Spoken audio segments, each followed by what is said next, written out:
Is higher education worth it? Now, a clip from Ben Shapiro from his debate against Destiny, hosted by Lex Fridman. I actually never watched this person, so don't ask me if I have some opinions on him.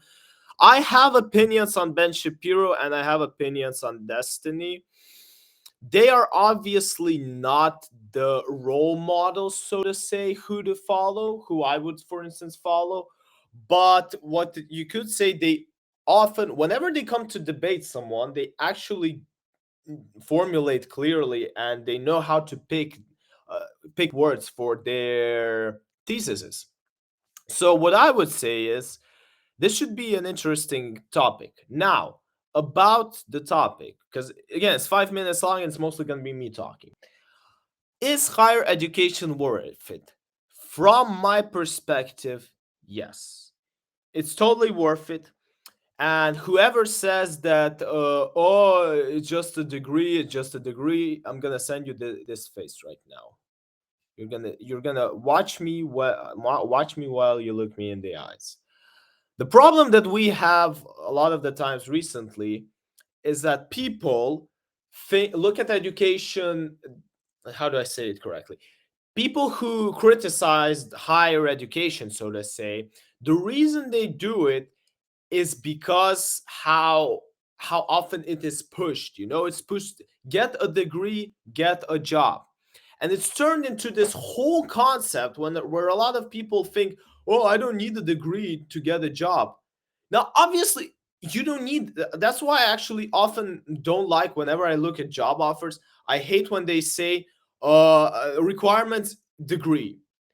Not because I am against higher education, but because it shouldn't be a requirement, in my opinion, for a job. Because the only thing that it shows it actually that you actually passed. Now I do understand why people are encouraging to sort of say have a degree when you apply for a job, because it limits immediately those who they don't think will handle it. But trust me, a test, really, nowadays it might take, I don't know, 5 to 10 minutes from your time to send extra, so to say, 10 candidates a spreadsheet with the tasks, and then maybe an extra hour, 1.5 hour of your life that you're wasting at McDonald's, so to say, or I don't know, playing a video game. I don't know what these people who are trying to find someone for their job do. So this extra hour could be dedicated to just read some additional applications. Really? Like, is that really that big of a deal? So higher education necessary? Yes. Do I believe that degree is something necessarily? No, but don't associate higher education with a degree. That's my difference. Now, why we might discuss later, but now we're gonna pop into watching Ben and Destiny. Jobs because on average, not all the time, but on average, a lot of those people were smarter and making more money because of that. And so all you've done is you've now created these additional layers of stratification. So a person who used to be able to get a job with a college degree now has to have a postdoc degree in order to go get that degree. A person who used to be able to just graduate high school, now it's de facto you got to go to JUCO and then you got to go to college, or nobody's even going to look at your resume. It's really, really terrible for people who can't afford all of that. It's led to this massive increase in educational cost. Okay, so I think what Ben is trying to show, that the problem is that since a degree became so required for a lot of jobs, colleges somehow saw opportunities in this and they increased the payments, so to say, which is true, I mean, if so to say, everyone needs. Let's take, why do you think Harvard is so expensive? Why a law degree in Harvard is so expensive? Because whoever gets it really can find himself a job, like easily at any law firm. They will take him immediately, and it's a guarantee that you will have a good lawyer. But there is always a but, and now I'm actually going to go full screen to explain this. The reason Harvard degrees are so valuable is not for what the degree specifically certifies. It is so valuable because people who have exited it throughout decades, centuries, even I'm not sure really what year Harvard is, but people who have exited it, they have had a massive impact on law. They have been the best lawyers, so to say. Therefore, if you exit Harvard, you are like, people have this picture that if you go to Harvard, you're going to be a fantastic lawyer because you have fantastic lawyers who have gone to Harvard. But the general rule that I believe is that it's not Harvard that makes good lawyers, but it's good lawyers that make Harvard good. Because I'm absolutely sure that we can name absolute retards from Harvard, retards, orangutans, and you don't talk about them because you just need this percentage of people that actually succeeded from Harvard, so to say. I can agree with the fact that yes, but that's what they become good lawyers because they study in Harvard, blah blah blah blah blah blah. Yes, that's true. They get a lot of knowledge from there. They have the highest qualified professors, but if they don't do shit at their job, so to say, if they don't get hired, then they won't like. If they don't practice it, how are you gonna know that he's a good lawyer?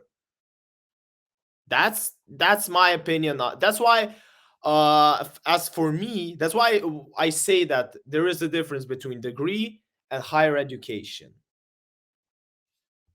That is inexplicable, other than this particular. Also check out, this is a very interesting detail, like a lot of people hate Destiny because he's blue pilled, and all these conservatives, a lot of them actually hate him because of his wife. Like there are reasons to talk about him in this way, but I personally like to watch his debates. I mean, just check this out, the guy is taking notes. I have not seen anyone really. I mean, I think Ben is also taking some notes, but not now. We're gonna probably spot it later on. But don't forget Destiny and Ben Shapiro. Like, these are two completely different personalities. All right, Ben Shapiro is someone who I think graduated LSU, who opened his own media company that's really now worth millions of dollars. And you have Destiny, who is a Twitch streamer who streamed video games, and then hyped after he got popular, hyped even more by discussing serious political and social topics. Like, these two are completely different, and yet that's why I actually appreciate Destiny, because he comes into debate with someone with such a background as Ben Shapiro, and can give him, I truly believe he can give him a decent conversation. And then watch this debate. I'm watching it the same as you, 32 seconds of it. But again, yeah, W Destiny. Sort of bleed up. And by the way, federal subsidies for higher education. Again, one of my problems with federal subsidies for higher education, I'd love for everyone to be able to go to college if qualified to do so and if it is productive. But one of the things I did when I went to law school is I took loans because a bank said I was going to get my money back if I got a law degree from Harvard. But when you're not going to get your money back, if you're a bank, you're not going to lend to some dude who wants to major in, art theory, because Okay, let Ben finish. is that a good bet? There's no collateral, right? If I give a loan for a house, I can go repossess the house. How do I repossess your garbage college degree from UCLA? There's no. So what I think Ben is talking is actually one of the problems I have as well with a lot of the things in society, in the education system, that they will give you, so to say, again, he mentioned the Harvard degree, which I am, again, as I just told you, a Harvard degree is not a guarantee. It's just a bigger chance because it has a stable name behind it. Well, it's like a lot of the times you can't open your own business. I know you can like take a loan to open your own business, right? Which personally find kind of weird in comparison to even the Harvard degree. Because again, if you present a decent plan, like I'm absolutely sure that was no plan that this guy or Ben, so to say, he went there and he asked, okay, give me a loan, a loan, give me a loan for a Harvard degree, and then I will already get the job in some, I don't know, in some law firm, Pearson Spector or whatever. And why am I mentioning this is because you don't know what's gonna happen in 4 years, right? Or I know how long is a Harvard degree law, but you don't know what will happen in 4 years, right? Like COVID is a clear example.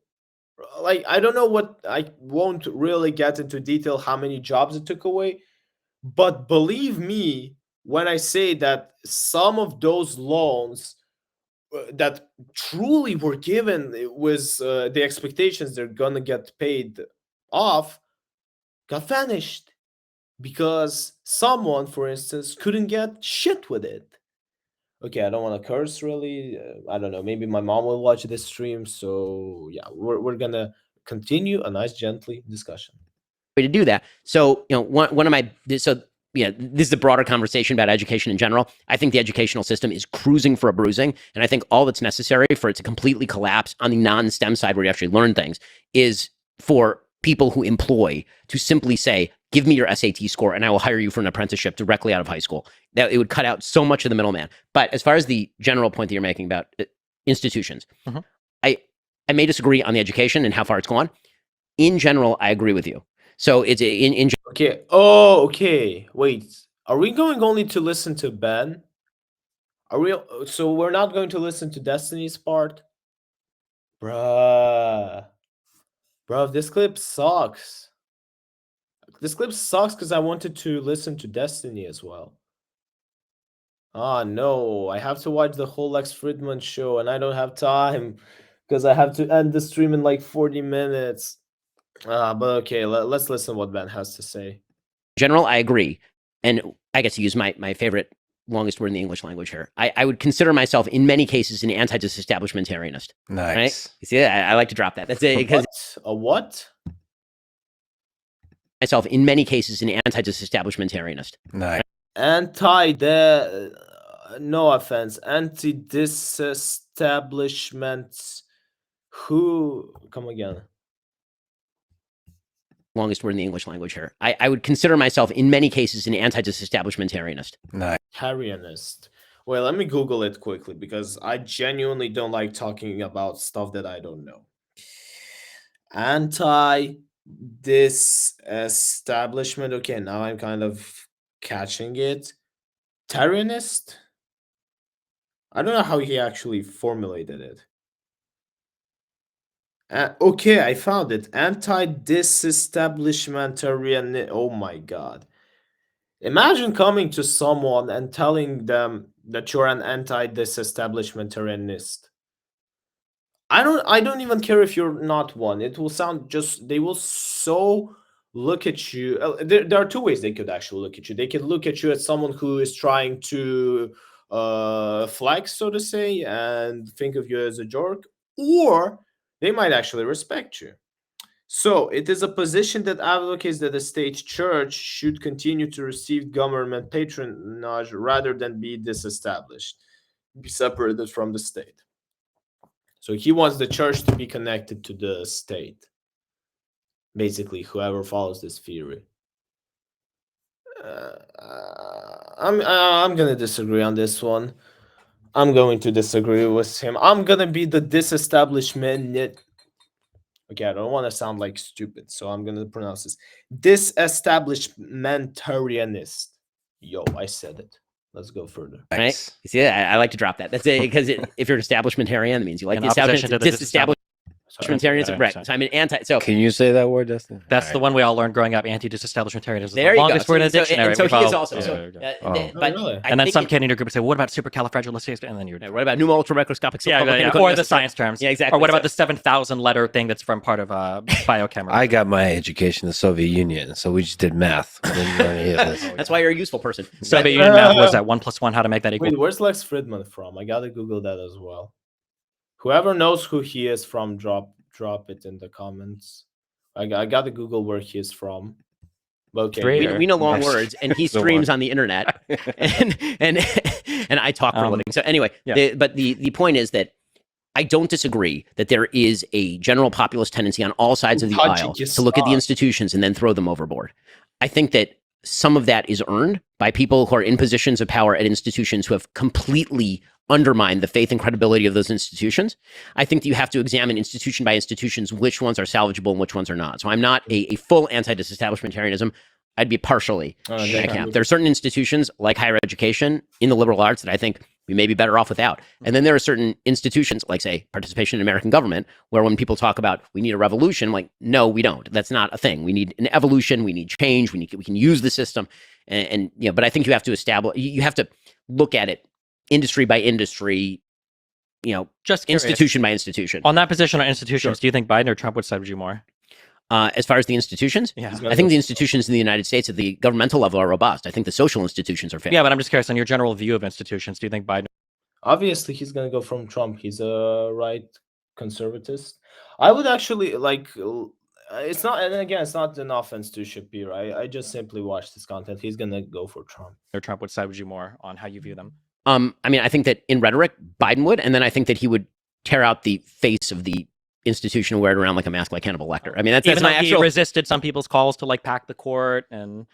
Yes, because I think that his use of executive power was greater than that of Donald Trump. The power that he had, he used to greater effect than Donald Trump. Donald Trump, again, thrashed up against the sides of the box, but could not get out of it. Okay. For just Interestingly, I just weirdly flexed on Ben Shapiro for no reason, and that's gonna stay forever on the internet. Well, good thing I'm not embarrassed by it. real quick, because on that answer went a lot farther than the initial question. Yeah. But yeah, just on the real quick thing, the reason why my main problem that I feel like we have today in society is people are getting into their own bubbles. The idea of having like conservative schools and liberal schools seems like. Also, again, if you spotted like how Ben articulated with his hands while talking, I'm gonna just scroll a bit back. And then throw them overboard.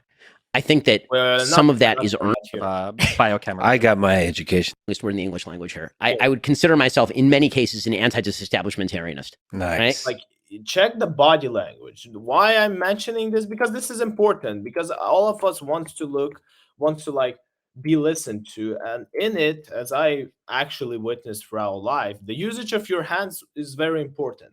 You can spot that whenever I'm trying to talk with you, I'm pulling them up. Whenever I'm sitting and listening, I can take them off the camera. But usually there's always, when I speak, there are like hands, because you need movement. You need, in order for the discussion, for someone to pay even more attention to you, you will need to use your hands. I'm gonna just skip here on Destiny, because imagine if I talk to you like this. Well, let me just go full screen. Imagine if I sat down. Yeah, I sat down and I was, and now you need to understand that the population is decreasing and this is a huge problem.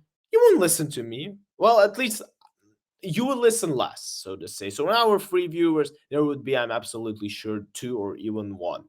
Therefore, you need to like somehow articulate it. That's why actually I am thinking to put another camera, because I think that it will capture the view better. But yeah, this is the question of the future me. Now let's finish with this video. Calls to like pack the court and. Trump, the power that he had, he used to greater effect than Donald Trump. Donald Trump, again, thrashed up against the sides of the box, but could not get out of it.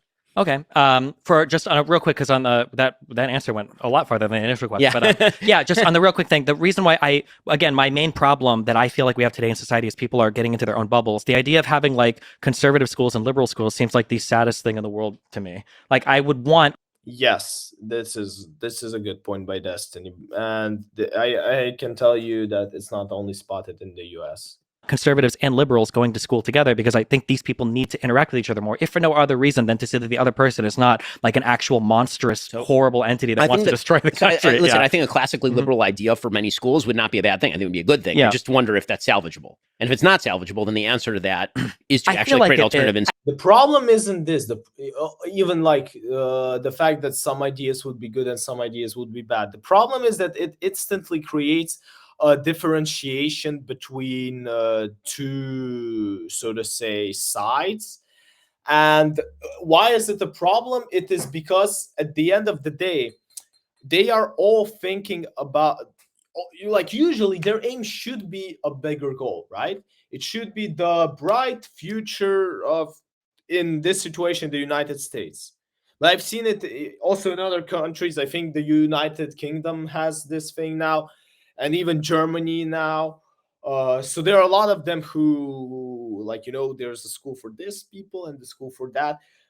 And how, like, the problem that I always had with people going against someone simply for their views is because you can always find something good in someone else's idea and then use it to your advantage. That's why often in conversations you need to listen to what people are telling to you to until the end, even if they're ta- talking complete nonsense. There might be that one part that will actually make your theory better. And the thing was, so to say, political sides is that they both have to. At the end of the day, their goal is what? Is to make America great, right? But how can you make something? For instance, they are all gonna end up eventually, and if they need to interact because they need to be together. Get again, so I formulated it wrongly. They need to be together because if their goal is to make America great, that means that they have to make it great compared to other people. So they have enemies, so to say, enemies, common enemies, right? And how can you fight a common enemy if you don't interact together, right?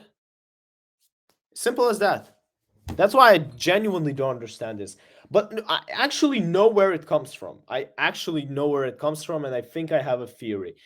It comes from these people, so to say. I think you've all seen these clips. I'm not gonna show it right now, but I'm gonna mimic it, and you're gonna understand it. Yeah, that's offensive. That's offensive. You can't say that. That's offensive.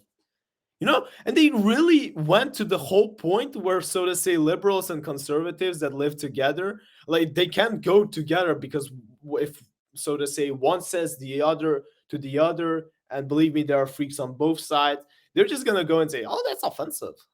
Oh, that's offensive. You can go to the same school. That's offensive. They're gonna offend them. We want tolerance. Woo! I feel like the biggest issue that we have is they sort into these different like phantom worlds to where even if you live in the same city, there are totally different worlds that exist between liberals and conservatives. And I feel like one of the big barriers to people understanding the other side sometimes is just a little bit of information or a little bit of like Which is super weird if you think about the impact of social media, right? I would much rather believe that they would be so separated before than now because, everyone has access to everything. But I mean, Marty McFly believed that we're gonna have flying cars in 2015. What can I say? Sometimes the progress doesn't really make everyone progress. firsthand experience. So in terms of information, I'm sure you saw. I don't know if this is a full on study, but they were talking about how some huge percentage of students would change their mind on from the river to the sea when you told them what from the river to the sea What the river meant, was and what the right? sea was. Yeah. Yeah. Or when you said like, yeah, what does a one state solution mean? A lot of them like such that the numbers went from like 70% to like 30% in terms of like support would fall. And it wasn't because you were doing a radical redefining their whole ideology. You were just giving them a little bit more information. And then something that I've seen on a firsthand level is when I go and speak or do debates at universities, sometimes I'm in very, very, very conservative areas. Some of my fans are trans. Having like a trans person show up and talk to conservatives for a little bit, not like in a speech, but just like in like a bar or a setting, like a lot of them walk away thinking like, oh, not every trans person is like this insane lunatic from Twitter that is an actual crazy person. Again, that's why I tell you, people, like, really, really important tip for whoever is watching this, whether it's in a recording or as a stream. Listen. Believe me, if you won't want to communicate with this person for the rest of your life, it's totally fine. But as we talked at the beginning with the application dude, if I'm convincing that guy to spend an extra hour reading an application from someone who doesn't have a degree, I'm gonna push you to listen an extra 5 minutes to someone who you dislike, because you like try to find the best in it, even if it's not the best. Like, don't, I'm not saying try to like them, lie to them, so to say. No, but just listen. This power of listening and being able to speak last, it really helps you through life, trust me. And then for some of my fans, when they hang out with conservatives, like, oh, these guys are actually pretty friendly. I thought they would have all been homophobic, racist, transphobic, and evil, but they're not. They're just like normal people. I feel like we need more of that mixing. I totally agree with that, certainly. Yeah, and I feel I agree. Like, to conclude just Destiny's point, freaks will be everywhere. So you have to look at the general idea, and exceptions will also be everywhere. That's why I have nothing against a lot of these, so to say, weird paths. Not because I support this idea and I would wish to do this stuff, but simply because it's their life. They can do whatever they want with it. And as long as this doesn't affect me, my family, my friends, probably my society in a harmful way, in a way that makes me go stand up against them, I'm totally fine. feel like on our social media platforms, on our algorithms, in our schools, I feel like we're sorting harder and harder and harder. And any type of rhetoric that encourages the sorting is really bad and damaging. We need to like continue to mix up. And there's other things I want to talk about, but Lex is opening his mouth. Destiny the Uniter. Okay. This is a recording for another video. I have to close this on the, not the stream, but I need to close the recording in general. Point of the video. I don't think we actually discussed really that much the worthiness of higher education, but lesson. There's always a lesson in the end of each of my reactions. For those of you watching on YouTube on replay, I'm gonna point you out. Key lesson of this video will be a listen. Really listen to people and give them a chance to speak out. Not only will you have more if you hate them, so to say, that's actually the best way. If you hate someone, imagine, and you want to push into that way as much as you want, listen to them. You're gonna get so much more arguments where to, so to say, embarrass them, I don't know, debate them, contradict them. It's always an advantage to have some extra information from someone else. This will be the lesson of this reaction that's taken us half an hour for 5 minutes. And I know I'm trying to make them shorter, but I can't figure out yet the good system of it. So in any case, for those of you watching on YouTube, click a like, follow, subscribe to this channel. My next milestone is 50 subscribers. And for those of you, who are still watching me right now live, I will continue reacting to another video, the second video from this debate that we were planning to watch. But for those on you on YouTube, have a nice day.